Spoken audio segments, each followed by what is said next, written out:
Hello students, welcome to our YouTube channel chemical educators. तो हम लोग क्या ड्यू का क्वेश्चन पेपर सॉल्व कर रहे थे। तो पिछले बार जो सॉल्यूशन दिया था उसमें एक दो बच्चों को दो क्वेश्चंस डाउट रहा, जो कि था 62 नंबर और 67 नंबर क्वेश्चन। तो आज मैं वो क्वेश्चंस फिर से डिस्कस कर देता हूँ, अच्छे तरह से आप देख लीजिए। और उसके बाद आज हम ड्यू का 2019 का पेपर कंप्लीट कर देंगे, ठीक है। तो जो जो नए हैं हमारे चैनल को सब्सक्राइब कीजिए और हमारे प्रीवियस वीडियोज को देखिए। अगर अच्छा लगा तो उसको लाइक कीजिए, ठीक है, और अपना कमेंट्स भी दीजिए। तो 62 नंबर क्वेश्चन जो था वो ऐसा था कि साइक्लोहेक्सेन दिया है, यहाँ पे OTS, यहाँ पे लगा है टर्शियरी ब्यूटाइल ग्रुप, और उसका एसिटोलिसिस हो रहा है R1, और वो दे रहा है ऐसे चेयर फॉर्म में टर्शियल ब्यूटाइल ब्रोमीन, और एक है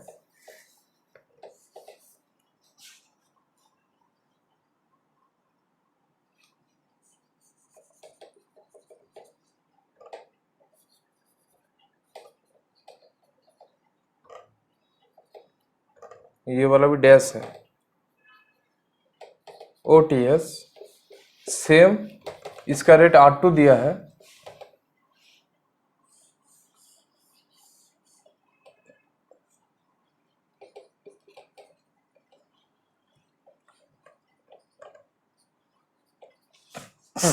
इस टाइप का प्रोडक्ट दे रहा है और बोला है कि R1 और R2 में रिलेशनशिप क्या होगा, ठीक है।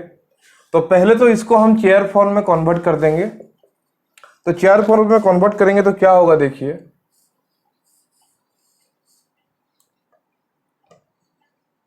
थोड़ा सा मेरा ड्राइंग खराब होता है तो आप लोग मैनेज कर लीजिए। ये हो जाएगा OTS, इधर टर्शियरी ब्यूटाइल लग जाएगा। इस केस में क्या होगा,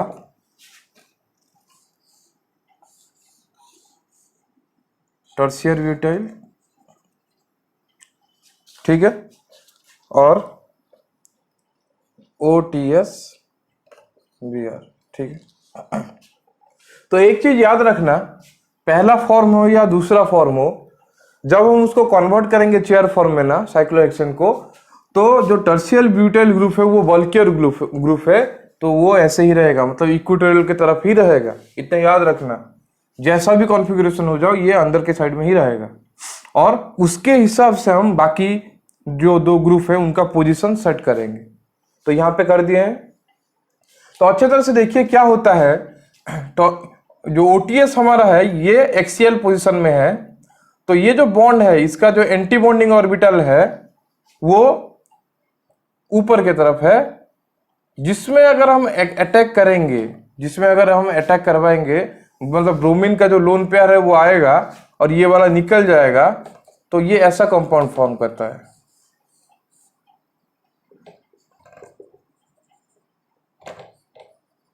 Br, ठीक है। उसके बाद जो ब्रोमीन माइनस है वो आके इधर अटैक करता है और ये इधर आ जाता है और ये हमें प्रोडक्ट मिलता है, ठीक है। पर इस केस में क्या होता है कि जो OTS है वो इक्वेटोरियल पोजीशन में है, तो उसका जो वेकेंट ऑर्बिटल है वो अंदर के तरफ रहता है, सो ब्रोमीन का जो लोन पेयर है ना वो उधर इजीली अटैक कर नहीं पाता, ठीक है। तो अटैक कर नहीं पाता, तो इसीलिए क्या होता है, जो फर्स्ट स्टेप है और ये सेकंड स्टेप है, जो फर्स्ट प्रोसीजर है उसमें क्या होता है, रिएक्शन जल्दी होता है, पर इसका जो रिएक्शन होने में क्या होता है, डिफिकल्टी होता है। इसीलिए R2 लेस देन R1 होता है, और इसको बोल सकते हो क्या, R1 ग्रेटर देन R2, जो कि हमारा B ऑप्शन है। तो अच्छे तरह से देख लीजिए। एक चीज याद रखना हर वक्त, अगर बल्कियर ग्रुप हो तो उसको तो ऐसे पोजीशन में रख दिया, बाकी दोनों ग्रुप को उसके हिसाब से आपको सेट करना है, ठीक है। नेक्स्ट हम आते हैं 67 नंबर क्वेश्चन पे। तो 67 नंबर क्वेश्चन पे दिया था ऐसा कंपाउंड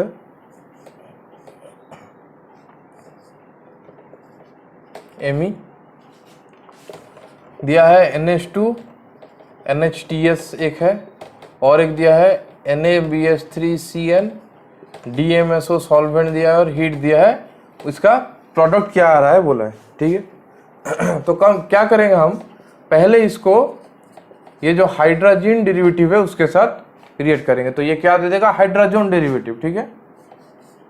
ये क्या देगा, हाइड्रोजन डेरिवेटिव NHTS, ठीक है। यहां तक समझ में आया। एमी नहीं लिखा क्योंकि सेम होता है, तो यहाँ पे 2 है क्वेश्चन में, यहाँ पे 2 एमी ग्रुप लगा है, ठीक है। उसके बाद नेक्स्ट स्टेप में क्या होगा, नाइट्रोजन के ऊपर लोन पेयर है वो इधर आ जाएगा, ये लीव हो जाएगा,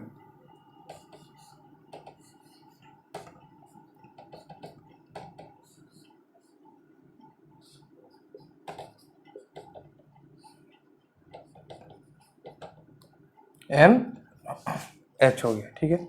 उसके नेक्स्ट स्टेप में क्या होगा, ये नाइट्रोजन के ऊपर भी लोन पेयर है, तो ये नाइट्रोजन भी इधर लोन पेयर दे देगा। तो जब नाइट्रोजन लोन पेयर दे देगा, नाइट्रोजन में क्या आ जाएगा रे, पॉजिटिव टाइप कैरेक्टर आ जाएगा, तो उसको न्यूट्रलाइज करने के लिए ये वाला बॉन्ड भी इधर आ जाएगा, ठीक है। तो ये वाला बॉन्ड अगर इधर आ गया तो ये निकल के क्या आ जाएगा, H+ आ जाएगा यहां से, ठीक है। ये निकल जाएगा और वहां से H+ हमें मिल जाएगा, ठीक है। यहां तक समझ में आया। उसके बाद ये लोन पेयर इधर आ रहा है, तो ये डबल बॉन्ड इधर शिफ्ट करेगा और इधर एक कार्बोनियन फॉर्म करेगा, और वो कार्बोनियन ये H+ के साथ कंबाइन कर लेगा। तो पहले क्या होगा, लोन पेयर इधर आएगा, तो वो जब इधर आएगा उसके साथ ही क्या होगा, ये वाला डबल बॉन्ड भी शिफ्ट होगा इधर, और ये H+ निकल के NH बॉन्ड का इलेक्ट्रॉन इसके ऊपर आ जाएगा न्यूट्रलाइज करने के लिए। और यहाँ पे जब ये बॉन्ड आ जाएगा तो कार्बोनियन फॉर्म होगा, और वो कार्बोनियन ये जो H+ निकला उसके साथ रिएक्ट करेगा, ठीक है। और क्या दिया,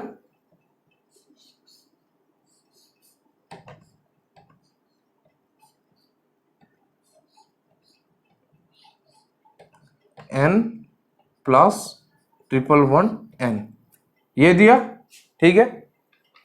उसके बाद क्या होगा, N+1N एक गुड लिविंग ग्रुप है, तो ये लीव कर लेगा, मतलब -N2 होगा। और ये जो -N2 हो रहा है ना, ये ही ड्राइविंग फोर्स है रिएक्शन का, ये ही ड्राइविंग फोर्स है किसका, रिएक्शन का। क्योंकि क्या होना चाहिए, ये तो कॉन्जुगेशन में था तो स्टेबल होना चाहिए, पर क्या है N2 निकल रहा है, तो वो ड्राइविंग फोर्स क्या करेगा, इसका कॉन्जुगेशन तोड़ने का कोशिश करेगा, तो यहां पे ये आ जाएगा, ठीक है।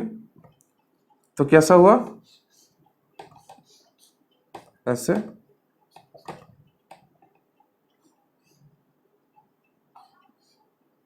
ये यहां पे प्लस आ गया, यहां पे क्या आ गया, प्लस आ गया, ठीक है। लिख लीजिए इतना, ये N2 वाला ये स्टेप क्या है, ड्राइविंग फोर्स है, ड्राइविंग फोर्स है, ठीक है। ये वाला स्टेप हो गया। उसके बाद जो हमने दिया है NaBH3CN, NaBH3CN एक गुड हाइड्राइड डोनर होता है, ठीक है। तो ये हाइड्राइड क्या करेगा, ये हाइड्राइड इसके साथ आके लग जाएगा। इसको इरेज करके अच्छे से दिखा देते हैं, नहीं तो आप लोग कंफ्यूज हो जाओगे।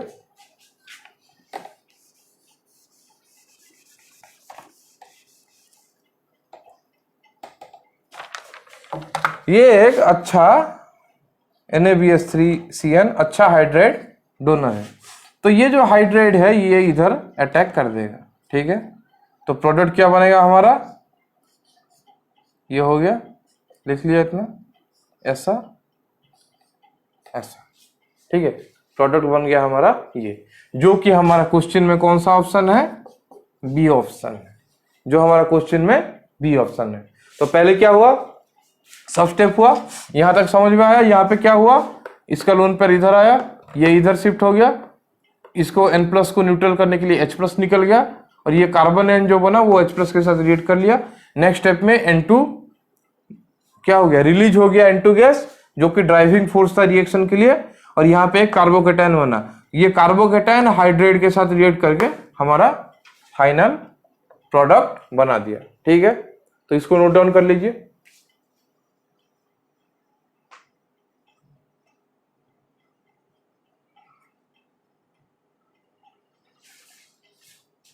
तो ये दोनों क्वेश्चन आप लोगों का डाउट था, मैंने वो करवा दिया, फिर से आप चेक कर लेना।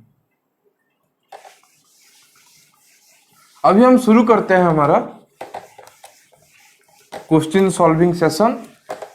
पिछले सेशन में हमने 75 तक क्वेश्चन करवा दिया था, तो अभी हम 76 नंबर से शुरू करते हैं। तो 76 नंबर क्वेश्चन क्या है, 76 नंबर क्वेश्चन में दिया है कि एक रिएक्शन हो रहा है, ऐसा ये कंपाउंड है, ठीक है, ये कंपाउंड है, ये कॉन्सेंट्रेटेड H2SO4 के साथ रिएक्ट करके ऐसा कंपाउंड दे रहा है। ठीक है, ये दे रहा है, और पूछा है कि कितना 1-2 शिफ्ट हो रहा है इस रिएक्शन में, 1-2 शिफ्ट कितना है पूछा है। तो हम कैसे करेंगे, देखिए पहले कंपाउंड लिख देते हैं, लिख दिया कंपाउंड, हो गया।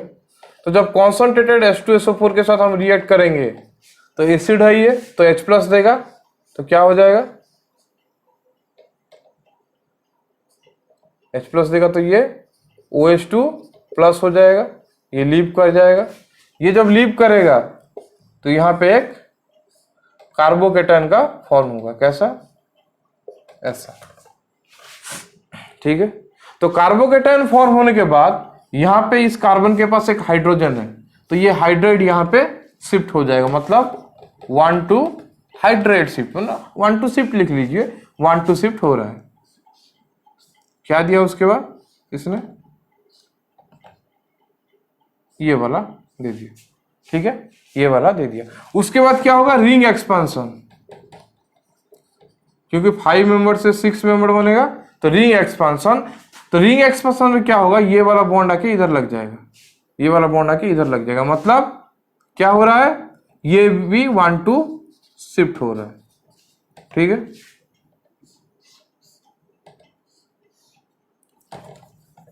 6 मेंबर रिंग बन गया, यहां पे प्लस आ गया, ये तो हमारा Me है। ठीक है, यहां तक समझ में आया। ये जो हमने लिखा है इसको हम ऐसे Me भी लिख सकते हैं। ठीक है, उसके बाद क्या होगा, यहां पे 1 2 3 बॉन्ड क्या है, मतलब यहां पे भी एक हाइड्रोजन है, हाँ या ना, तो यहां पे एक हाइड्रेट शिफ्ट होगा, 1-2, यहां पे एक हाइड्रेट शिफ्ट 1-2 शिफ्ट होगा, तो 1-2 शिफ्ट होगा तो क्या बनेगा, प्लस, ये बना। ठीक है, उसके बाद ये कार्बन के पास एक हाइड्रोजन आ गया है, 2 हाइड्रोजन है, तो एक हाइड्रोजन क्या होगा, एलिमिनेट हो जाएगा H प्लस, और ये दे देगा हमारा प्रोडक्ट जो है ये। ठीक है, जो है ये। ठीक है, वहां पे लिखा है, आप Me लिख भी सकते हो, Me नहीं लिखोगे भी तो चलेगा, Me लिख देते हैं। ठीक है, तो कितना हाइड्रेट शिफ्ट हो रहा है रे, 1 2 3 हाइड्रेट शिफ्ट हो रहा है, तो यहां पे 3 नंबर 1-2 शिफ्ट हो रहा है, 2 हाइड्रेट शिफ्ट और एक रिंग एक्सपांशन के टाइम में शिफ्ट हो रहा है, मतलब एक अल्काइल शिफ्ट हो रहा है, मतलब 3-1-2 शिफ्ट हो रहा है। तो वो कौन सा ऑप्शन दिया है, वो दिया है हमारा सी ऑप्शन, वो दिया है हमारा कौन सा ऑप्शन, सी ऑप्शन। तो हमारा सी ऑप्शन आंसर है, हमारा सी ऑप्शन आंसर है। ठीक है, नोट डाउन कर लीजिए।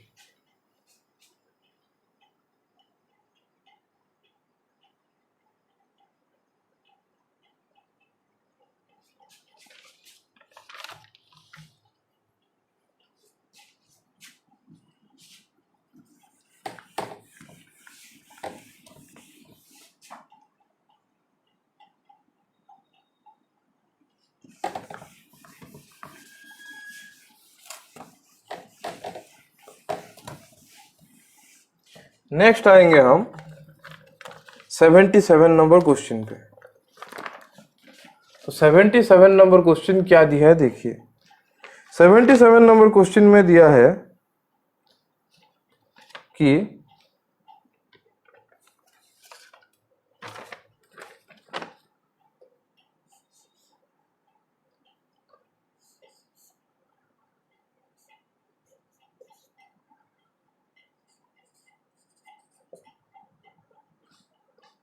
OET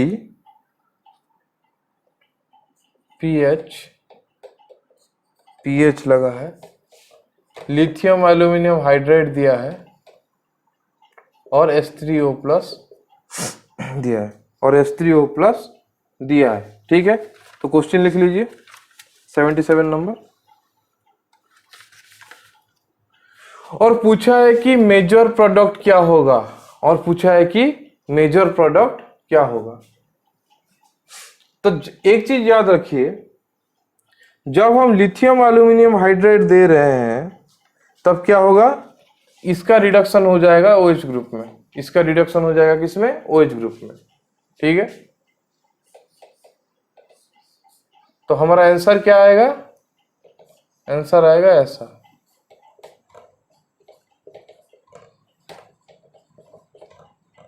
pH pH. ठीक है, तो ये क्या करेगा, कार्बोनिल ग्रुप को OH कर देगा, one equivalent of lithium aluminium hydride. तो उसका अगर हम मैकेनिज्म, जो ऑप्शन हमारा है डी ऑप्शन, ये है हमारा डी ऑप्शन। अगर मैकेनिज्म करके देखेंगे तो क्या होगा, इजी मैकेनिज्म में करते हैं, पीएच है डबल वन O है। तो लिथियम एल्यूमिनियम हाइड्राइड क्या देता है रे, हमारा जो लिथियम एल्यूमिनियम हाइड्राइड है ना, वो हमें H- देता है। तो ये H- यहां पे अटैक करेगा, तो ये हो जाएगा क्या, OAT, ये पीएच और ये क्या हो जाएगा रे, O-। तो उसके साथ हमें उसके बाद क्या दिया है, H3O प्लस, जो कि एसिड है। तो एसिड क्या देगा, एसिड देगा H+। ठीक है, ये क्या हो जाएगा, OET पीएच, ये हो जाएगा OH, पीएच OH, जो कि हमारा कौन सा ऑप्शन था, बोला था पहले, डी ऑप्शन आंसर है। तो लिथियम एल्यूमिनियम हाइड्राइड एसिड के प्रेजेंस में क्या देगा, कार्बोनिल ग्रुप को OH कर देगा। लिख लीजिए एक बार, मैकेनिज्म लिख लीजिए कैसा हो रहा है।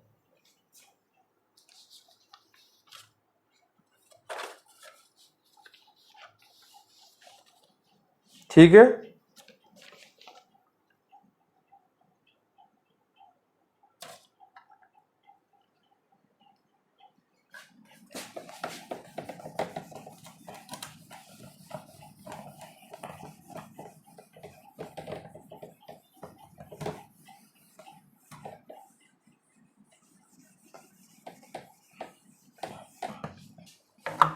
अभी आते हैं 78 नंबर क्वेश्चन पे। तो 78 नंबर क्वेश्चन में क्या दिया है, Me 1 2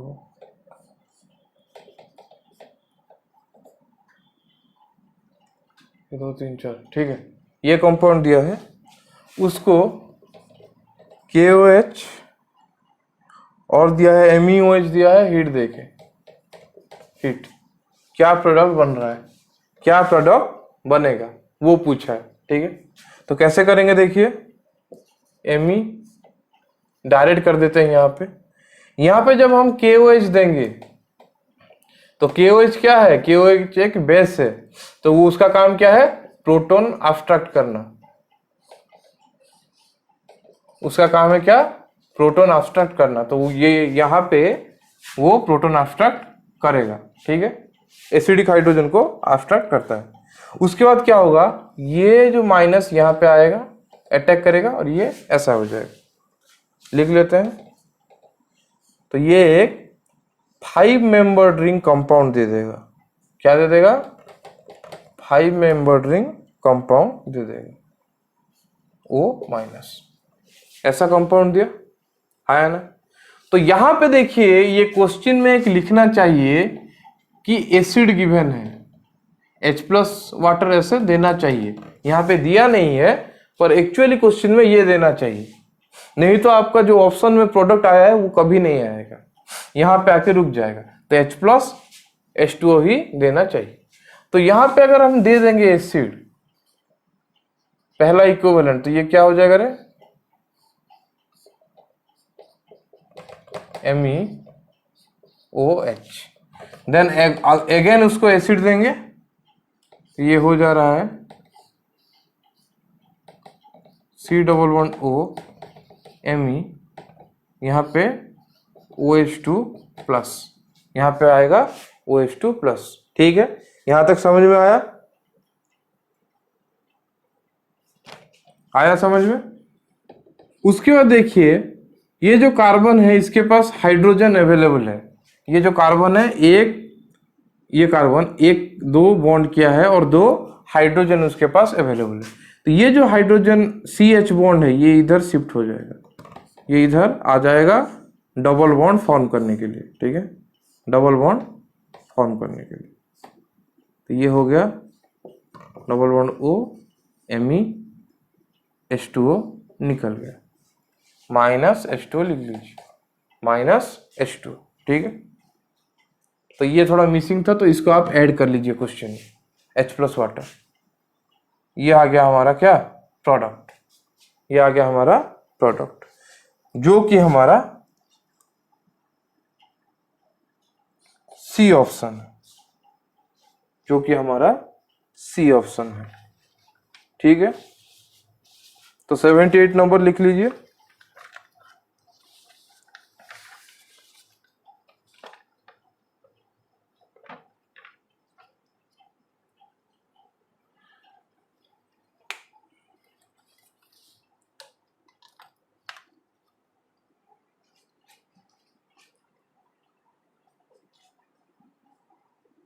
इरेज कर रहा हूं।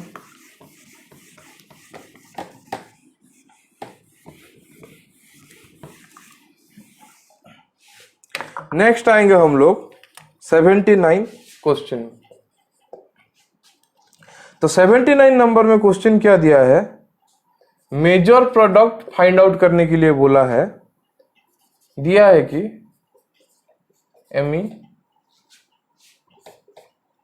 KHSO5 क्या आया है बोला है। ठीक है, ठीक है, तो जब हम इसमें KHSO5 के साथ रिएक्ट करेंगे तो KHSO5 क्या देगा, KHSO5 देगा K+ plus HSO5 minus, HSO5 minus. ठीक है, तो ये रिएक्ट करेगा इसके साथ और क्या देगा, Me, लिख देता हूं अच्छे से, Me, ये Me हुआ और ये जो कार्बोनिल हो जाएगा क्या हो जाएगा, इधर अटैक करेगा OSO3H और ये O माइनस हो जाएगा। मतलब क्या होगा, इधर जो HSO3 है माइनस है उसको हम लिख सकते हैं क्या, HSO3O माइनस, ऐसे लिख सकते हैं, हाँ या ना, क्योंकि ये एक पेरोक्साइड है इसीलिए OO का बॉन्ड रह रहा है, सिंगल बॉन्ड। ये इधर अटैक करेगा, ये इधर आ जाएगा। तो वही किया है, यहां तक लिख लीजिए, लिख लिया। उसके बाद क्या होगा, ये वाला माइनस चार्ज इधर अटैक करेगा और ये निकल जाएगा। तो हमारा क्या निकल जाएगा, -HSO4 माइनस निकल जाएगा। ठीक है, HSO4 माइनस निकल जाएगा और हमें प्रोडक्ट मिल जाएगा ऐसा,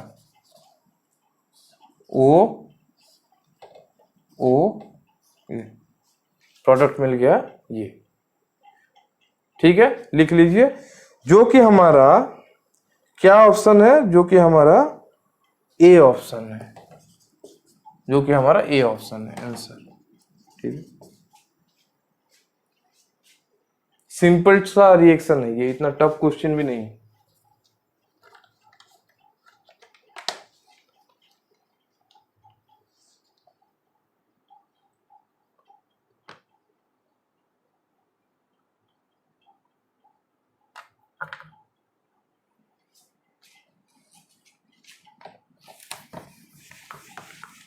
उसके बाद 80 नंबर क्वेश्चन पे आते हैं।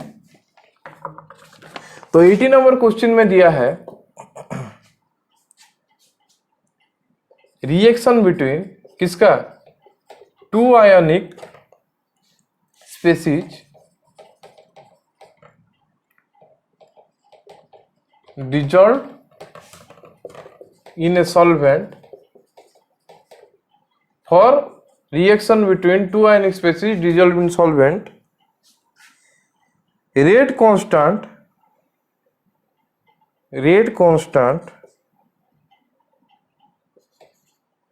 depend relies on the factors, और depend लिख दीजिए, depends on the factor और factors, ठीक है। ए में दिया होगा changes of both side, B में दिया था dielectric constant of solvent, dielectric constant of solvent. आप लोग क्वेश्चन देख लीजिए फिर से। थर्ड दिया है ionic strength of the solution, क्या दिया है, ionic strength of the solution, ionic strength of the solution, ठीक है। और एक ऑप्शन दिया है ऑल ऑफ दिस, तो ऑप्शन लिखने में मेरा थोड़ा गलती हो गया, डी ऑप्शन दिया है ionic strength of solution, C option दिया है ऑल ऑफ दिस, ठीक है। यूजुअली डी ऑप्शन देता है, यहाँ पे सी ऑप्शन दिया है ऑल ऑफ दिस। तो दो आयनिक स्पीसीज के अंदर रिएक्शन हो रहा है, तो बोला है कि उसका जो रेट कांस्टेंट है किस किस के ऊपर डिपेंड करेगा। तो रेट कांस्टेंट क्या, चेंजेस ऑफ बोथ साइड, मतलब रिएक्टेंट और प्रोडक्ट के कॉन्सेंट्रेशन के ऊपर तो डिपेंड ही करता है, तो ये वाला ठीक है। उधर आयनिक स्पीसीज है, इसीलिए dielectric constant of solvent के ऊपर भी वो डिपेंड करेगा और आयनिक स्ट्रेंथ के ऊपर भी डिपेंड करेगा। तो आंसर हो जाएगा हमारा क्या, ऑल ऑफ दीज, आंसर हो जाएगा all of these, C option, answer हो जाएगा क्या, ऑल ऑफ दीज, जो कि सी ऑप्शन है। तो इसको नोट डाउन कर लीजिए, सिर्फ क्वेश्चन तो आपके पास है, आप सिर्फ लिख लीजिए C answer all of these, क्योंकि पहला तो सबके लिए है, सेकंड दूसरा और तीसरा वाला ये आयनिक स्पेसीज है, इसलिए ये दोनों भी सही होगा इसके लिए।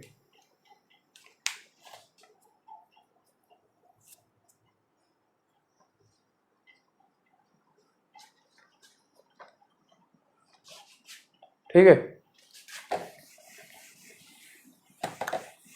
उसके बाद 81 नंबर क्वेश्चन पे आइए। तो 81 नंबर क्वेश्चन में क्या दिया है, 81 नंबर क्वेश्चन में एंगल ऑफ डिफ्रैक्शन दे दिया है, एंगल ऑफ डिफ्रैक्शन दे दिया। याद रखना एंगल ऑफ डिफ्रैक्शन और डिफ्रैक्शन एंगल उसको टू थीटा लिखते हैं। इधर तो गिवन भी है कि 2 थीटा है, तो 2 थीटा इक्वल टू दे दिया है 90 डिग्री, ठीक है।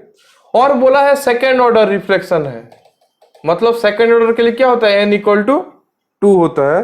वेवलेंथ भी दे दिया है 2.28 आर्मस्ट्रॉन्ग, ठीक है। डी वैल्यू दिया है, वेवलेंथ नहीं दिया है, डी वैल्यू दे दिया है 2.28 आर्मस्ट्रॉन्ग, और वेवलेंथ मांगा है किसका, एक्सरे का, और वेवलेंथ मांगा है एक्सरे का। मतलब एंगल ऑफ डिफ्रैक्शन दे दिया है, ऑर्डर दे दिया है, डी दे दिया है और लैम्बडा मांगा है। तो हमारा क्या होता है, Bragg's equation n lambda equal to d sine, लिखिए ब्राग्स इक्वेशन क्या होता है, n lambda equal to 2d sine theta, ठीक है। पेन चेंज करता है, क्या होता है Bragg's equation, n lambda equal to 2d sine theta, ठीक है। तो एन का वैल्यू 2 दे दिया है, डी का वैल्यू दिया है, थीटा का वैल्यू दिया है, लैम्बडा निकालना। तो लैम्बडा इक्वल टू क्या होगा, 2d sine theta by N. तो 2 इंटू डी का वैल्यू है 2.28 इंटू साइन थीटा, इधर 2 थीटा का वैल्यू 90 है, तो थीटा का वैल्यू कितना होगा रे, 45 डिग्री। तो ये हो जाएगा sine 45 degree divided by 2, divided by 2। तो उसको अगर हम कैंसल आउट कर देते हैं तो आएगा आंसर लैम्बडा इक्वल टू 1.6122 इतना आ रहा है, जो कि हम नियरली इक्वल टू लिख सकते हैं 1.6123 नियरली इक्वल टू होगा किस में आएगा, आर्मस्ट्रॉन्ग यूनिट में, जो कि हमारा कौन सा ऑप्शन है, जो कि हमारा ए ऑप्शन है, जो हमारा ए ऑप्शन है। ठीक है, तो पहले देखना है कि एंगल कौन सा दिया है। देखिए अच्छे तरह से यहां पे साइड में बता रहा हूं, ब्रैग में क्या होता है रे, ऐसा होगा, एक्सरे आ रहा है, इधर आके लगा, फिर चला गया। तो इधर एक डिटेक्टर होता है, एक डिटेक्टर जो डिफ्रैक्टेड रे को डिटेक्ट करता है। ठीक है, तो ये एंगल अगर थीटा हो तो इसको क्या क्या एंगल बोलते हैं, इसको एंगल ऑफ इंसिडेंट भी बोलते हैं, एंगल ऑफ इंसिडेंट भी बोलते हैं, और इसको ग्लैंसिंग एंगल भी बोलते हैं, इसको ग्लैंसिंग एंगल भी बोलते हैं। तो ये डिटेक्टर को गया, तो एंगल ऑफ डिफ्रैक्शन क्या होता है, एंगल ऑफ डिफ्रैक्शन होता है angle between incident ray and diffracted beam. मतलब ये जो एंगल है जो कि 2 थीटा होता है, जो कि 2 थीटा होता है, समझे,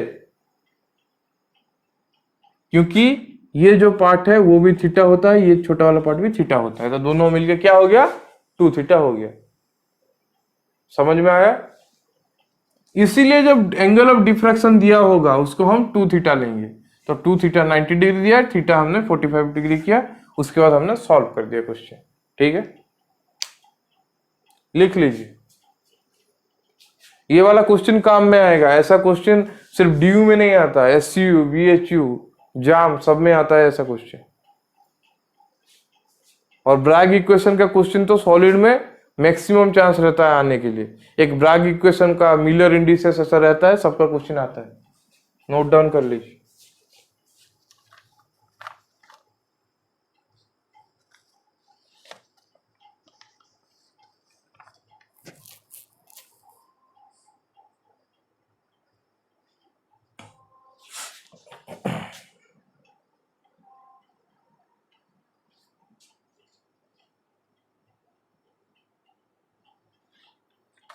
वन 1.613 आंसर में ये दिया है, सॉरी, जो हमारा ए ऑप्शन दिया था उसमें 1.613 दिया था, तो नियरली सेम है ना, 612 613 आसपास आ जाता है। ठीक,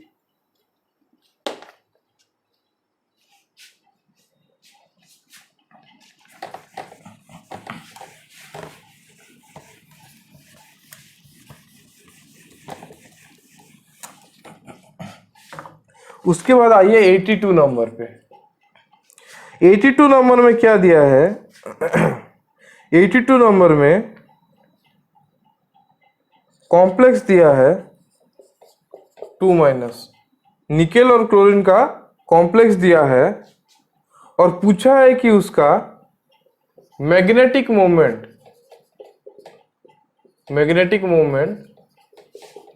क्या स्पिन ओनली क्या होगा,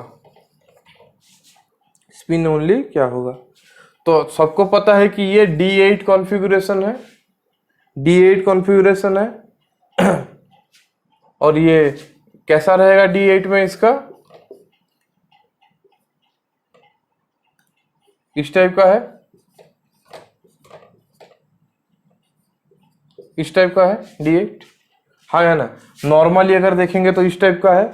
अगर हम क्रिस्टल फिर स्प्लिटिंग करके भी देखते हैं तो ये होता है E4T2 4, E4T2 4 इसका कॉन्फ़िगरेशन। तो ये लिखा है, मतलब ये क्या है, टेट्राहेड्रल है। ठीक है, तो D8 है, तो नंबर ऑफ अनपेयर इलेक्ट्रॉन कितना है, नंबर ऑफ अनपेयर इलेक्ट्रॉन है 2 इलेक्ट्रॉन, क्या है, अनपेयर। तो स्पिन ओनली मैग्नेटिक मोमेंट क्या होता है, n×n+2 का रूट ओवर, n×n+2 का रूट ओवर, तो कितना हो गया 2 × ये n+2 मतलब कितना 4 का रूट ओवर, तो 8 का रूट ओवर, 8 का रूट ओवर मतलब 2.82 बोर मैग्नेटॉन, 2.82 बोर मैग्नेटॉन, जो कि कौन सा ऑप्शन है, डी ऑप्शन, जो कि डी ऑप्शन है। ठीक है,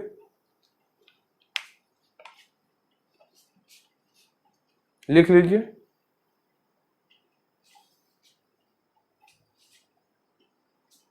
बहुत इजी क्वेश्चन है।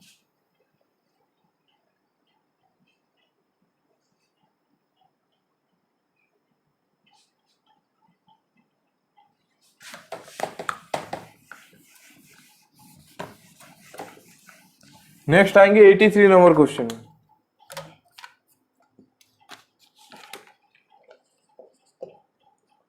तो 83 क्वेश्चन में क्या दिया है, total spin angular momentum of an d ten system, an d ten system दिया है, उसका टोटल स्पिन में क्या मांगा है, टोटल स्पिन मैग्नेटिक मोमेंटम क्या है पूछा है, sorry total spin angular momentum क्या है पूछा है। ठीक है, तो टोटल स्पिन एंगुलर मोमेंटम क्या होता है रे, equal to S into s+1 root over H cut, ये होता है टोटल स्पिन एंगुलर मोमेंट। तो एन D10 दिया है, उसका मतलब क्या है, सब में दो दो इलेक्ट्रॉन है, सब में दो दो इलेक्ट्रॉन है, तो सबका अगर हम स्पिन को ऐड कर देंगे, सब जितने भी इलेक्ट्रॉन है s1 s2 ऐसे करके s10, सब इलेक्ट्रॉन का अगर हम स्पिन को ऐड कर देंगे तो ये क्या हो जाएगा, plus half minus half zero, ये भी plus half minus half zero, plus half minus half zero, plus half minus half zero, plus half minus half zero, तो टोटल क्या हो जाएगा, जीरो हो जाएगा। तो s इक्वल टू जीरो अगर इधर पुट कर देंगे तो टोटल स्पिन एंगुलर मोमेंटम क्या होगा, जीरो होगा, total spin angular momentum zero होगा, जो कि ए ऑप्शन है। फॉर्मूला याद रखना, टोटल स्पिन एंगुलर मोमेंटम क्या होता है, root over of s into s+1 H cut. ठीक है,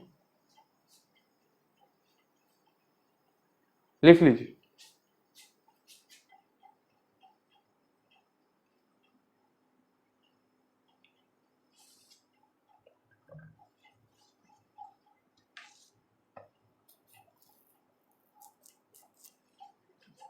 नेक्स्ट आएंगे हम 84 नंबर।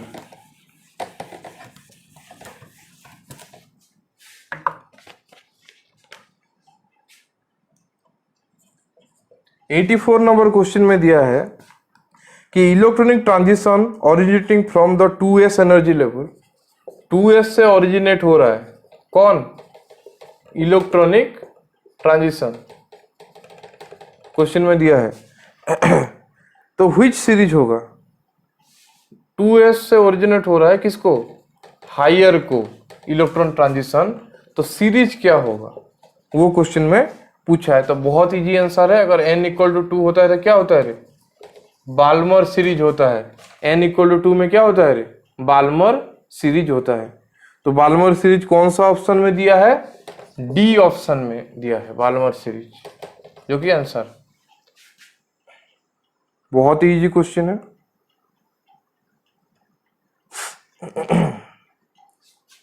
उसके बाद 85 नंबर क्वेश्चन, 85 नंबर क्वेश्चन में दिया है which of the following indicators can not be use in redox potentiometric titration, can not be क्या लिखा है, use in redox potentiometric titration. ठीक है, 4 ऑप्शन दिया है, क्या क्या ऑप्शन दिया है, नाइल रेड, बी ऑप्शन में दिया है मिथिलीन ब्लू,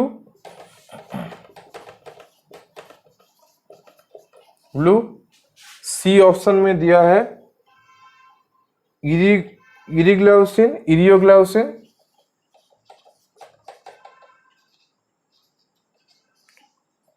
ग्लाउसिन ए, और डी ऑप्शन में दिया है क्विनहाइड्रोन। डी ऑप्शन में क्या दिया है? क्विनहाइड्रोन। ठीक है, तो ए ऑप्शन में दिया है Nile red, methylene blue, erioglaucine A and quinhydrone. तो याद रखना कि क्विनहाइड्रोन यूज नहीं होता रिडॉक्स पोटेंशियोमेट्रिक टाइट्रेशन में। क्यों नहीं यूज होता, ये थोड़ा अच्छे से हम पढ़ेंगे जब इलेक्ट्रोकेमिस्ट्री हम लोग पढ़ेंगे। ठीक है, तो अभी देख लीजिए, तो आंसर होगा क्या? क्विनहाइड्रोन। तो डी ऑप्शन आंसर है, नोट डाउन कर लीजिए।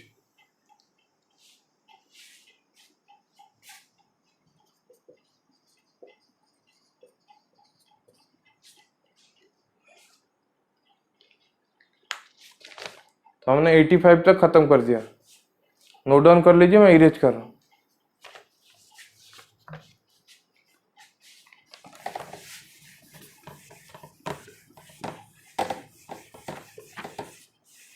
नेक्स्ट आएंगे 86 नंबर पे। तो 86 नंबर पे दिया है which of the following represent correct bond orders of N2, N2 plus and N2 minus? N2, N2 plus, N2 minus। तो ये तो आपको बॉन्डिंग में पढ़ाया जा रहा है एमओटी, तो बता दे रहा हूं बॉन्ड ऑर्डर ऑफ N2 क्या होता है? NB minus Na bonding minus anti bonding divided by 2। तो ये होता है 6 माइनस 0/2 3। ठीक है, वैसे N2 प्लस में क्या होता है? N2 प्लस में ये होता है 5 माइनस 0 इक्वल टू 2.5, और N2 माइनस में ये होता है 6 माइनस 1/2 इक्वल टू क्या हो रहा है रे? 2.5 बाय 2। ठीक है, तो N2 का हो रहा है 3, N2 प्लस का 2.5 और N2 माइनस का भी 2.5। ठीक है, तो आंसर कौन सा होगा? आंसर होगा जिसमें 3, 2.5, 2.5 लिखा हो, जो कि हमारा कौन सा ऑप्शन है?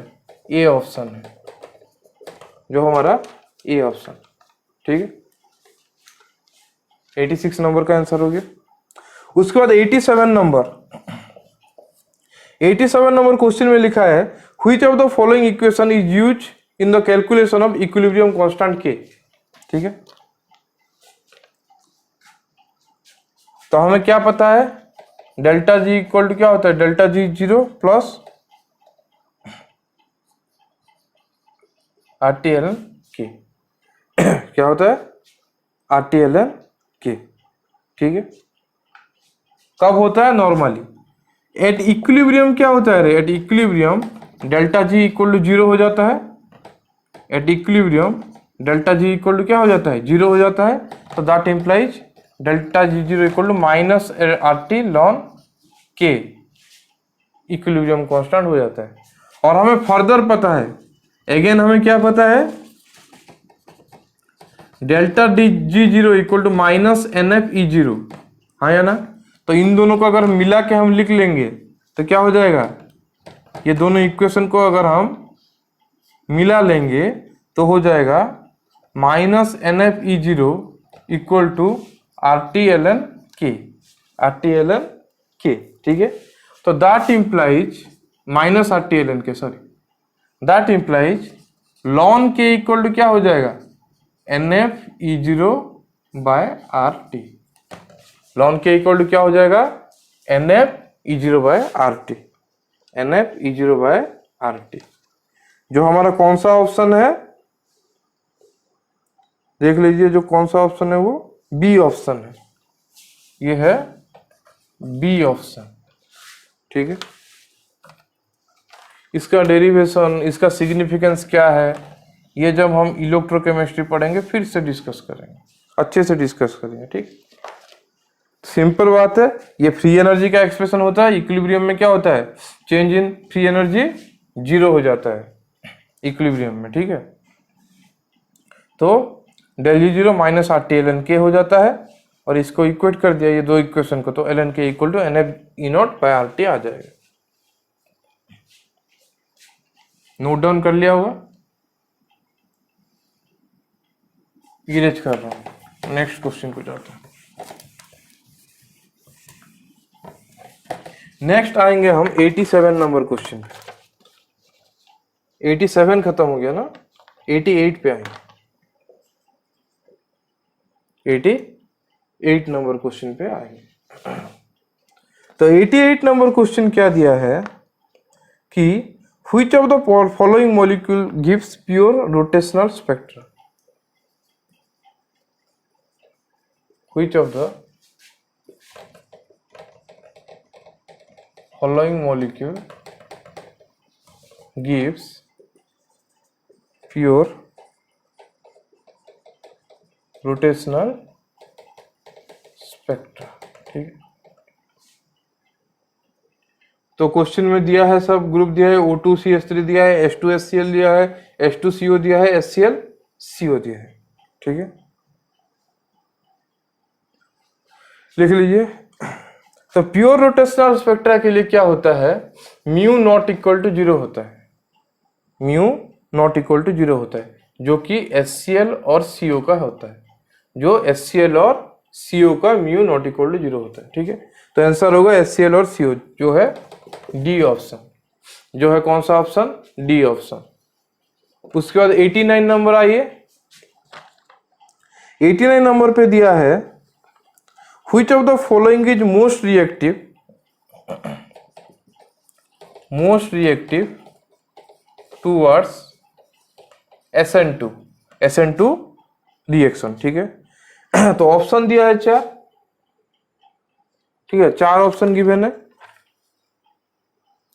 जिसमें जो ऑप्शन में क्या लिखा है, इलेक्ट्रॉन विड्रॉइंग ग्रुप लगा है, जैसे ऑप्शन देखिए,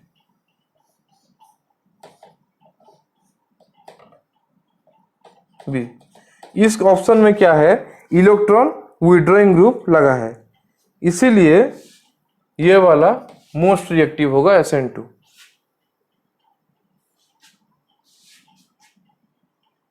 लिख लीजिए, SN2 के लिए मोस्ट रिएक्टिव कौन होगा, ये होगा, क्योंकि इलेक्ट्रॉन विड्रॉइंग ग्रुप अगर लगा है तो क्या होता है, ये जो होता है ना, उसका जो सिग्मा स्टार होता है, उसका जो सिग्मा स्टार होता है उधर SN2 होगा। SN2 होता है मतलब क्या होता है, इधर ये जो CCl बॉन्ड होगा उसका एक सिग्मा स्टार होगा एंटी बॉन्डिंग, वहां पे अगर कोई अटैक किया, कोई न्यूक्लियोफाइल अटैक किया पकड़ लो, तो उसके बाद वो निकलेगा, ये SN2 मैकेनिज्म होता है। तो इसका एनर्जी जितना कम होगा उतना इजीली न्यूक्लियोफाइल अटैक कर सकता है। ठीक है, न्यूक्लियोफाइल के अटैक को वो इजीली ले सकता है। तो SN2 क्या होगा, मोस्ट रिएक्टिव होगा किसका, जिसमें इलेक्ट्रॉन विड्रॉइंग ग्रुप लगा होगा, जो कि NO2 है। बाकी देखिए, बाकी ऑप्शंस अगर आप चेक करेंगे तो बाकी ऑप्शंस में इलेक्ट्रॉन विड्रॉइंग ग्रुप लगा ही नहीं। ठीक है, आप देख सकते हैं।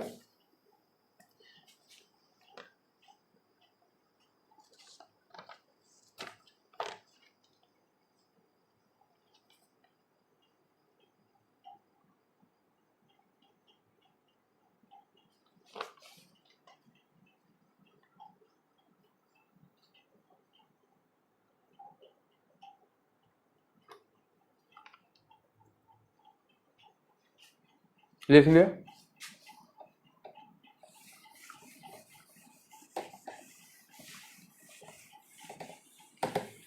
उसके बाद आते हैं 90 नंबर क्वेश्चन पे।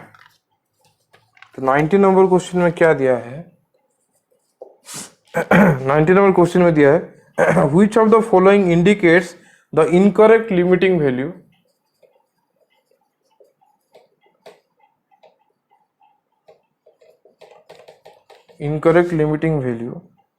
of Van't factor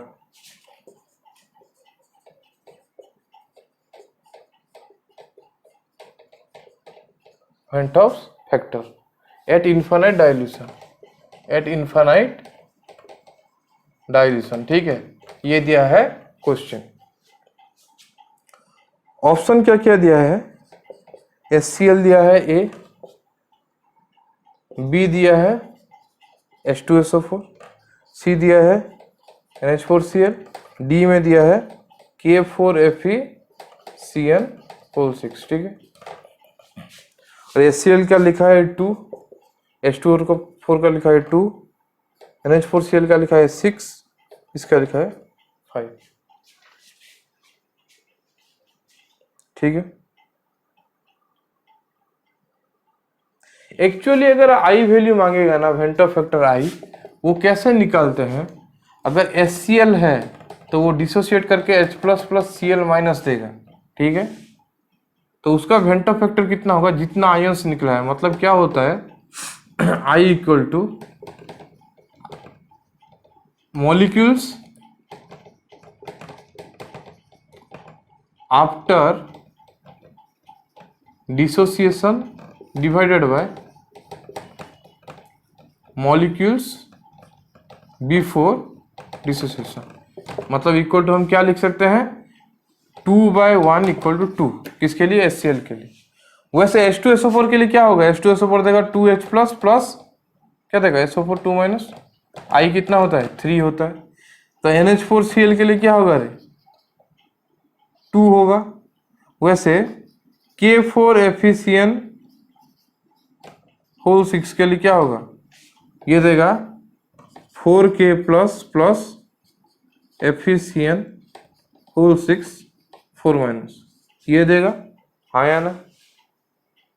तो इसके लिए कितना होगा, I इक्वल टू 5 होगा, I इक्वल टू 5 होगा। तो गलत कौन कौन सा है, एक गलत होना चाहिए, तो क्वेश्चन में थोड़ा सा प्रॉब्लम है, 2 गलत होगा, ये। ठीक है, तो अभी आप पूछ सकते हैं कि अगर एक ही ऑप्शन मांगा है, हम तो 2 नहीं दे सकते, ग्रेस मार्क मिलेगा ना मिलेगा हमें भी पता नहीं। तो तब क्या करना है कि जो ज्यादा इनकरेक्ट है, ठीक है, इसमें जो I का वैल्यू है, ठीक है, I का जो वैल्यू है ना, H2SO4 के लिए I का वैल्यू 3 आ रहा है, पर ये जो 2 है 3 से कम है, हाँ या ना, 3 से कम है। पर यहाँ पे जो 6 है, यहाँ पे जो 6 है, इसके लिए I का वैल्यू कितना आना चाहिए, 2 आना चाहिए, पर जो 6 है वो 3 से ज्यादा है, सॉरी जो 6 है वो 2 से ज्यादा है। तो यहाँ पे हम एडजस्ट कर सकते हैं। अगर रियली बोलेंगे तो ये दोनों ही गलत होगा, क्योंकि किसी का भी वेंटर फैक्टर सेम नहीं है इन दोनों में से। पर अगर इनमें से एक आंसर देना है तो जो ज्यादा इनकरेक्ट है, क्योंकि ये 2 से कम है, मतलब 3 से कम है, 2 है, मतलब चलेगा कि डिसोसिएशन पूरा नहीं हुआ होगा, हो जाना चाहिए, इन्फिनिट डाइल्यूशन लिखा है। पर सोच सकते हैं कि कम मोल होगा, ऐसा कुछ सोच सकते हैं, पर वो 3 से कम है तो इसको हम कंसिडर कर सकते हैं। पर ये 6 जो है 2 से ज्यादा है, 2 से आगे है, इसलिए इसको हम गलत मानेंगे। तो एक्चुअली आंसर क्या होगा, आंसर बी और सी होगा। पर अगर 1 ऑप्शन ठीक करना है हमें, तो हमें क्या लिखना है, सी लिखना है। तो क्वेश्चन में थोड़ा एरर है, पहले से बोल दे रहा हूं कि दोनों ही इनकरेक्ट हो रहे हैं। पर अगर ऐसा क्वेश्चन आ गया, आपको एक ही चूज करना है, तो जिसका वैल्यू थोड़ा ज्यादा होगा उसको कंसिडर करोगे।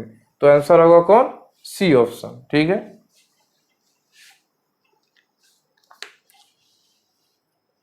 तो लिख तो लिया होगा, मैं इरेज कर रहा हूं।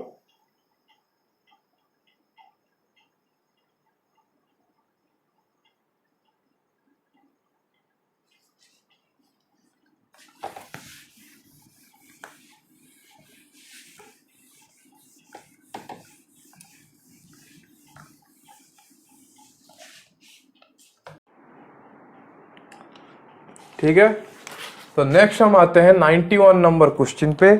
91 नंबर क्वेश्चन में क्या दिया है, देखिए, which one of the following vitamin is essential for coagulation of blood. Coagulation of blood, coagulation of blood के लिए चाहिए होता है विटामिन के, ठीक है, जो कि सी ऑप्शन है। नेक्स्ट क्वेश्चन आएगा, which one of the following is least basic in nature. जो 4 ऑप्शन है, देखिए अच्छे से, चारों ऑप्शन में से जो आपका पायरल है ना, उसमें ये जो लोन पेयर है नाइट्रोजन के ऊपर, वो भी पार्टिसिपेट कर रहा है, किसके लिए, एरोमेटिसिटी देने के लिए। ठीक है, वो भी पार्टिसिपेट कर रहा है। ठीक है, तो यहाँ पे क्या है 6 इलेक्ट्रॉन पेयर, मतलब ये 4 और ये 2 6 इलेक्ट्रॉन पेयर कॉन्जुगेशन में है, क्योंकि एरोमेटिसिटी को भी उसको फुलफिल करना है।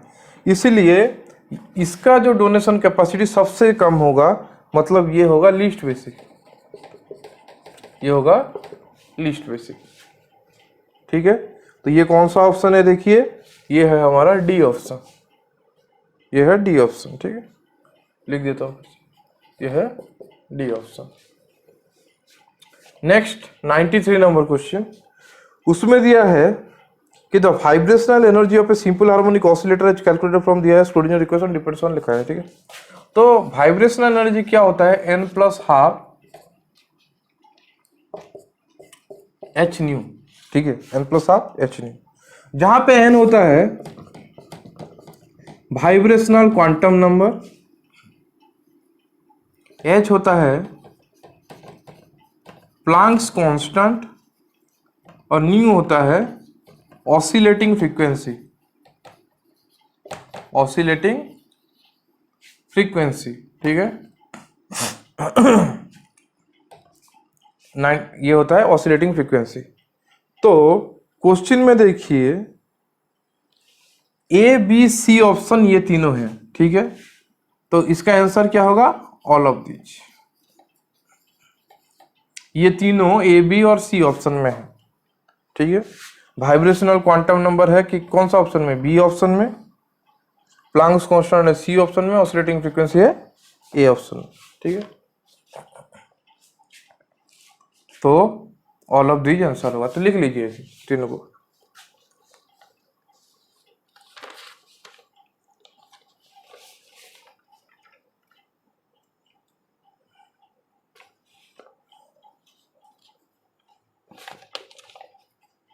नेक्स्ट आएगा हमारा 94 नंबर, 94। ठीक है, तो 94 नंबर क्वेश्चन में क्या है, 94 में लिखा है कि the frequency of 3 × 10⁻18 hertz, 3 × 10⁻18 hertz falls in, कौन सा रीजन में ये रहता है, एक्सरे रीजन में, जो कि सी ऑप्शन है, ये रहता है एक्सरे रीजन में। नेक्स्ट 95 में दिया है जीस सॉल्ट, तो जीस सॉल्ट का फॉर्मूला क्या होता है, लिख लीजिए, ये होता है जीस सॉल्ट का स्ट्रक्चर। ठीक है, तो लिखा है कि reduced carbon carbon bond strength और order in Zeise's salt as compare to CC bond, मतलब ये जो बॉन्ड स्ट्रेंथ है, ये जो कार्बन कार्बन बॉन्ड स्ट्रेंथ है जेस सॉल्ट में, in comparison with free ethylene क्यों कम होता है, क्यों कम होता है, क्योंकि यहाँ पे बैक डोनेशन होता है। यहाँ पे क्या होता है, बैक डोनेशन, मतलब पहले तो ये मेटल को इलेक्ट्रॉन देता है, उसके बाद मेटल इसको कुछ इलेक्ट्रॉन डोनेट करता है। तो बैक डोनेशन जब होता है तब ये बॉन्ड स्ट्रॉन्गर हो जाता है। कौन सा बॉन्ड, अलग कॉलर में दिखा दे रहा हूं, आप देख लीजिए, ये वाला बॉन्ड स्ट्रांग हो जाता है जब बैक डोनेशन होता है। तो वो वाला बॉन्ड अगर स्ट्रांग हो गया तो ये जो इथिलीन बॉन्ड है, वो वाला बॉन्ड अगर स्ट्रांग हो गया तो जो इथिलीन बॉन्ड है ये क्या हो जाएगा रे, वीक हो जाएगा। तो रीजन क्या होगा, due to pi back bonding, due to pi back bonding, जो कि हमारा कौन सा ऑप्शन है, जो कि हमारा ए ऑप्शन है, जो कि हमारा ए ऑप्शन है। ठीक है, लिख लीजिए।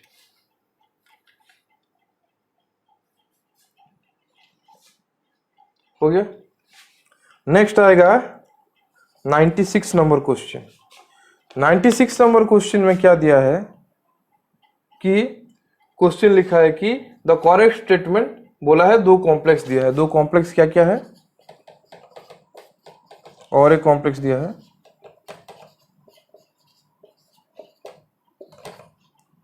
ठीक है। यहां पे निकेल का ऑक्सीडेशन स्टेट क्या है रे, 0 है। यहां पे निकेल का ऑक्सीडेशन स्टेट है हमारा 2, ठीक है, +2 लिख दीजिए। इसका स्ट्रक्चर है टेट्राहेड्रल, इसका स्ट्रक्चर है क्या, स्क्वायर प्लानर। स्क्वायर प्लानर और ये क्या है, D8 configuration with strong field ligand, strong field ligand. ठीक है, तो हम अगर 4 ऑप्शन पढ़ेंगे तो ऑप्शन में क्या क्या है, ये ऑप्शन में है nickel is in the same oxidation state in both, second में है tetrahedral and square planar geometry respectively, C में बोथ है टेट्राहेड्रल, डी में बोथ है स्क्वायर प्लानर ज्योमेट्री। ठीक है, तो पहला तो नहीं होगा क्योंकि ऑक्सीडेशन स्टेट अलग है, दूसरा हो जाएगा क्योंकि उसमें इसका टेट्राहेड्रल और इसका स्क्वायर प्लानर बताया गया है। तो आंसर होगा कौन सा, ऑप्शन बी, आंसर होगा ऑप्शन बी। ठीक है, लिख लीजिए।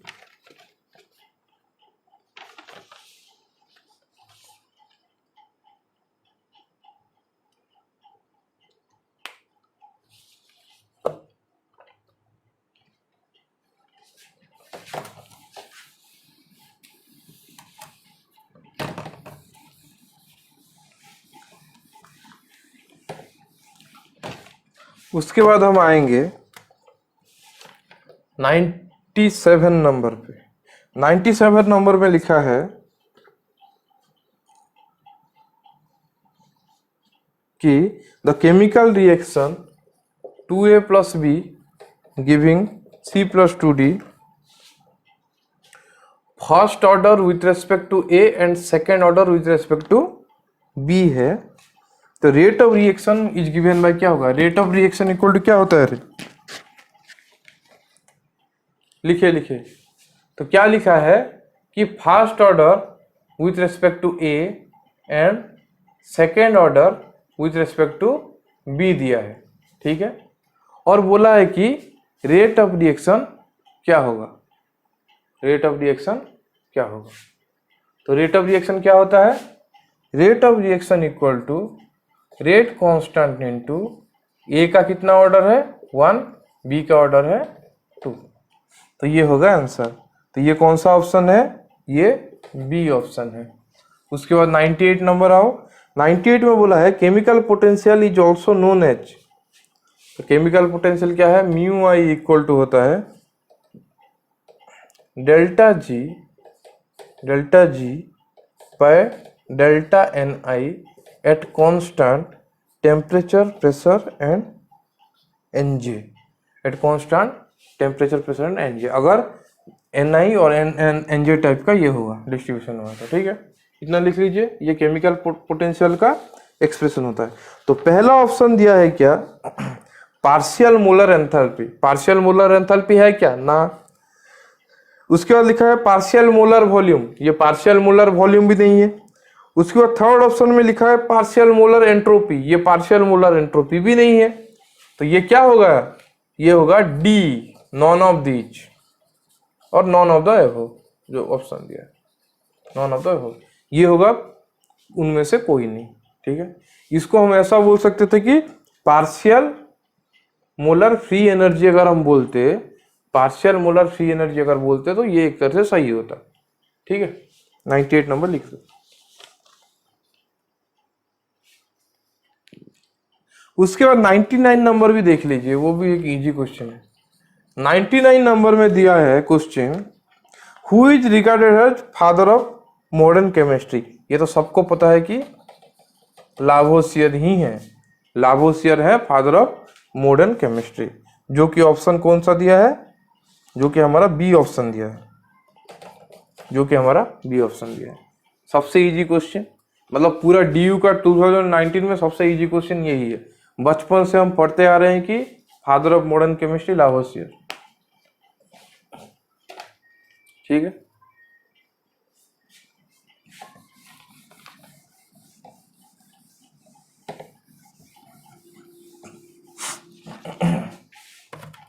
उसके बाद हमारा 100 नंबर और फाइनल क्वेश्चन। ठीक है, उसमें दिया है कि H1NMR और 1HNMR spectrum of a mixture किसका किसका, बेंजीन और acetonitrile, acetonitrile nitrile shows two singlet, मतलब दोनों का सिंगलेट आता है स्पेक्ट्रा ऑफ इक्वल इंटीग्रेशन, और ये दोनों सिंगलेट का इक्वल इंटीग्रेशन है, ठीक है, इक्वल इंटीग्रेशन है। तो molar ratio of benzene and acetonitrile, तो हमें मांगा है मोलर रेशियो ऑफ इसका बेंजीन इस टू क्या एसीटोनाइट्राइल क्या होगा, ठीक है। ये क्वेश्चन अच्छी तरह से देखिए। तो सिंगलेट क्या है, इक्वल इंटीग्रेशन क्या है, ये जब आपको एनएमआर स्पेक्ट्रोस्कोपी पढ़ाएंगे तो बहुत अच्छे से पढ़ाएंगे, ठीक है। तो एक्चुअली क्या होता है, सिंगलेट मतलब ऐसा होता है पिक जो सिंगल पिक जैसा हो उसको सिंगलेट बोलते हैं, और इसके अंदर जो एरिया होगा वो एरिया को बोलते हैं क्या, इंटीग्रेशन, क्योंकि इंटीग्रेशन करके एरिया निकालते हैं, ठीक।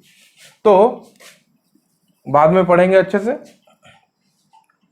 तो आप अगर देखिए बेंजीन है C6H6 और एसीटोनाइट्राइल है CH3CN, इसके पास कितना है 6 हाइड्रोजन है, इसके पास 3 हाइड्रोजन है।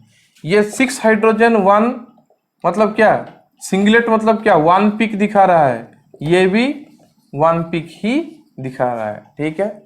ये क्वेश्चन में गिवन है, और दोनों का इंटीग्रेशन सेम है, दोनों का इंटीग्रेशन सेम है, ठीक है। इतना लिख लीजिए पहले।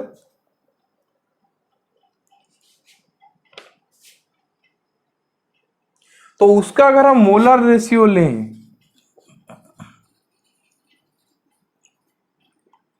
तो मोलर रेशियो सिंपली क्या होगा, इन दोनों का एरिया का रेशियो हो जाएगा, ठीक है। तो इक्वल इंटीग्रेशन है तो इन दोनों को कंपेयर करना है। ये तो 6H है क्योंकि इसके पास 6 हाइड्रोजन है, इसके पास कितना है 3H, इसके पास 3H, ठीक है। तो हमें इन दोनों को इक्वल करने के लिए इधर इंटू 2 करना पड़ेगा, क्योंकि यहाँ पे 6 हाइड्रोजन है, यहाँ पे 3 हाइड्रोजन है। तो हम जब रेशियो करेंगे तो 6 हाइड्रोजन के लिए इसका इतना आया, तो 3 हाइड्रोजन के लिए इसका कितना आएगा 3H इंटू 2 आया ना। तो इसका अगर 6 आया है तो इन दोनों को हमें कंपेयर करने के लिए इधर 2 मल्टीप्लाई करना पड़ेगा, ठीक है। और बोला है क्या, ये इक्वल इंटीग्रेशन है, तो इक्वल इंटीग्रेशन में मतलब क्या है 6H का एरिया जो है 3H का एरिया भी वो है, समझ पा रहे हो। जब मोलर रेशियो लोगे तो टोटल नंबर ऑफ हाइड्रोजन को कंपेयर करोगे, तो इधर 6H के लिए जितना मोलर रेशियो हो रहा था उसको अगर कंपेयर करोगे, ये 3H है इसलिए इसको 3 इंटू 2 किया। इसको हम अच्छे से पढ़ेंगे जब हम एनएमआर पढ़ेंगे। तो अभी दोनों का एरिया सेम है तो ये और ये तो कैंसल आउट हो सकते हैं, तो इसको हम क्या लिख सकते हैं 1:2। एरिया सेम है इसलिए ये दोनों कैंसल आउट हो सकते हैं, तो ये हो गया मोलर रेशियो क्या 1:2। तो क्या करना है, पिक कितना, पिक तो एक है, हाइड्रोजन कितना देख लेना है। उसके बाद दोनों का बोला है कि इंटीग्रेशन सेम होगा, मतलब एरिया सेम हो रहा है। पहला बात ये इतना हुआ, मतलब इंटीग्रेशन उसका सेम हो रहा है। उसके बाद मोलर रेशियो के लिए दोनों को कंपेयर करेंगे। ये 6 है, ये 6 हाइड्रोजन है इतना इंटीग्रेशन में, पर यहां पे तो 3 हाइड्रोजन है, हाँ या ना, सेम इंटीग्रेशन में। तो दोनों को जब रेशियो करेंगे इधर हमें 2 मल्टीप्लाई करना पड़ेगा। तो जब 2 मल्टीप्लाई कर दिया तो ऐसा आ गया। उसके बाद ये दोनों तो एरिया सेम है तो 1:2 हो गया, तो उसका रेशियो क्या हो गया 1:2, ठीक है। इसको लिख लीजिए। तो आंसर है 1:2 जो कि हमारा ए ऑप्शन है, जो हमारा ए ऑप्शन है। नोट डाउन कर लीजिए 100 नंबर क्वेश्चन।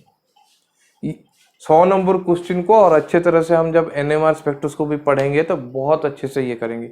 अभी क्यों ज्यादा नहीं बता रहा हूं, क्योंकि नहीं पढ़े हैं जो लोग पढ़े होंगे तो उनको डायरेक्ट समझ में आ गया होगा, जो लोग नहीं पढ़े हैं उनको प्रॉब्लम होगा समझने में।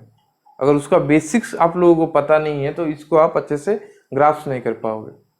तो हम जब भी पढ़ेंगे एनएमआर इसको मैं अच्छे से एम्फेसिस देके आपको पढ़ा दूंगा, ठीक। क्योंकि मैं ही आपको फिजिकल स्पेक्ट्रोस्कोपी पढ़ाऊंगा। लिख लिया होगा। तो यहाँ पे हमारा DU 2019 का क्वेश्चन पेपर एंड होता है। हमने पूरा 1 से 100 तक क्वेश्चन सॉल्व कर दिया है, और आपने जैसा देखा होगा कुछ क्वेश्चन को छोड़ के बाकी सब क्वेश्चन बहुत इजी है, नहीं तो नॉर्मल लेवल है, मतलब मीडियम लेवल भी नहीं बोल सकते, अगर पकड़ लीजिए मीडियम लेवल तक जाएगा, इतना भी हाई फाई क्वेश्चन नहीं है। तो DU का एग्जाम में क्या करना पड़ता है, आपको टाइम मैनेजमेंट करना पड़ता है, मतलब नंबर ऑफ क्वेश्चंस आपको ज्यादा अटेंड करना पड़ता है। अब जितना ज्यादा नंबर ऑफ क्वेश्चंस अटेंड करोगे उतना आपका स्कोर अच्छा होगा, समझे। तो DU के लिए इसलिए अच्छे से प्रिपेयर कीजिए। और क्वेश्चन का एक चीज याद रखिए DU का, कि DU का ऐसा होता है कि साल भर क्वेश्चन रिपीट भी हो जाता है। मतलब कुछ केसेस में ऐसा भी हो सकता है कि प्रीवियस ईयर का क्वेश्चन इस ईयर आ गया है, इतना रिपीटेशन होता है। तो इसीलिए प्रीवियस ईयर क्वेश्चन को आप अगर अच्छे से भी सॉल्व करके जाओगे तो आप अच्छा मार्क्स स्कोर कर पाओगे DU के एंट्रेंस में, ठीक है। तो DU का हम अभी 2019 खत्म कर दिया, इसके बाद हम 2018 भी शुरू कर देंगे, और बहुत जल्द हम आपका BHU क्वेश्चन भी सॉल्व करना शुरू कर देंगे। उधर भी रिपीटेशन होता है, इवन इफ SU भी हम सॉल्व करेंगे उसमें भी रिपीटेशन होता है। तो प्रीवियस ईयर क्वेश्चन सॉल्व करने से कितना फायदा हो रहा है आप लोग देख सकते हैं। तो यहाँ पे हम हमारा क्लास को एंड करते हैं। अच्छे से रहिए और बाहर मत निकलिए, सोशल डिस्टेंसिंग मेंटेन कीजिए। बाय, ठीक है।